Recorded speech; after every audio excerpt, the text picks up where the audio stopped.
kukemea vikali vitendo vya mlinda mlango wa nyuma mwiko kuwadhalilisha waamuzi wetu. Nyinyi waandishi ambao mmeonyeshwa dole la kati, nyinyi mtajisemea wenyewe, maana nyinyi huwa hamteteeki. Maana ba nyinyi mmejaa kona nyinyi. Nyinyi mtajijua wenyewe. Kama na nyinyi mmeridhika kuonyeshwa dole la kati na mnaona sawa kabisa, basi nyinyi endeleeni kufurahia.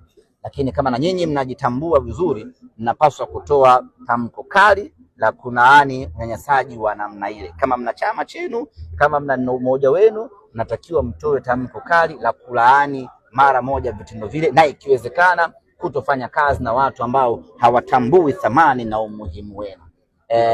Lakini kwa waamuzi wetu, kitendo anachokifanya yule bwana kutaka kupigana na waamuzi wetu, kushusha hadhi ya waamuzi wetu, ni kitu ambacho hakikubaliki at any cost. Ni vitu ambavyo vinapaswa, waamuzi wanapaswa kulindwa, wanapaswa kutetewa. Ni binadamu kama binadamu wengine, hivyo wanapaswa kuheshimiwa. Vitendo vile vya kihuni hatuwezi kuvifumbia macho. Sisi Simba Sports Club, baba wa soka la Tanzania, tunasema wazi kwamba vitendo vya mlinda mlango wa nyuma mwiko ni unacceptable. Umefungwa goli kwa uzembe wako, kubali. Acha kuwazuga watu kwamba umesukuma, umefanywaje. Umefungwa goli, kila mtu kaona goli halali.